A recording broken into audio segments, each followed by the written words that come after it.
te disant qu'est-ce que je vais chier demain. C'est ça ton truc à toi? Non mais c'est fou cette arnaque qu'on est capable de se faire au cerveau quand même pour regarder la télé. Mais je pense que c'est parce qu'on s'aperçoit pas qu'on devient con. C'est ça le problème.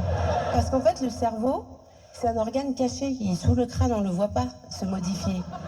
C'est vrai. Non, mais que tu bouffes de la merde tous les jours, tu te vois devenir gros. Hein, tu te vois dans la glace.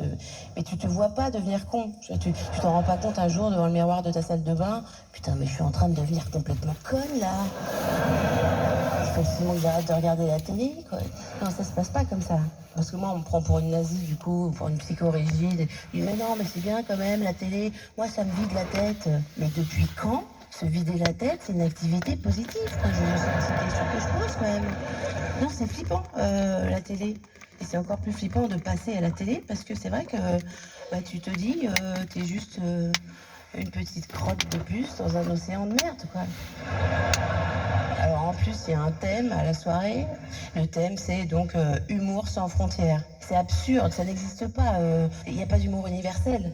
L'humour, c'est culturel. On ne rit pas des mêmes choses dans les mêmes pays. Il y a des frontières dans l'humour. Par exemple, en France, les Roumains, c'est pas une frontière du tout. Hein.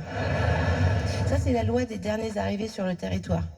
Les derniers arrivés sont toujours plus cons, plus sales, plus dégueux que les autres. En ce moment, c'est les Roumains. C'est eux qui s'en prennent plein la gueule.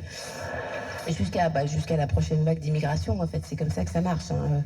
Les prochains, ça sera les réfugiés climatiques. Bah oui. Une fois que la glace aura fini de fondre au pôle Nord, il y a toute la banquise qui va débarquer quand même, il faut le savoir. Hein. Non, mais ça va arriver vite. Là, pour l'instant, on fait semblant de s'émouvoir parce qu'il y a 2 ou 3 ours polaires qui se noient.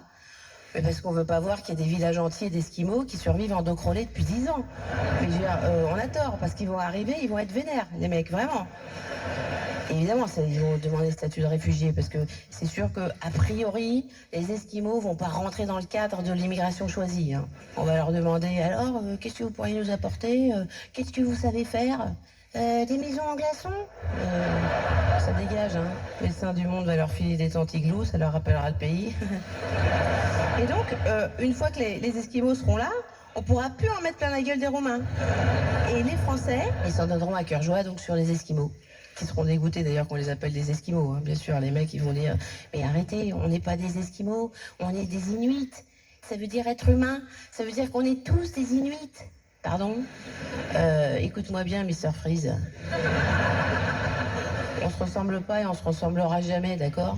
Moi, je suis normale. Toi, avec ta capuche pleine de poils et tes grosses lèvres, on dirait mon cul quand j'ai bouffé indien, d'accord? Si ça me fait marrer de t'appeler Miko, je t'appellerai Miko. Je suis pressée qu'on les accueille, les Esquimaux. Merci de m'avoir...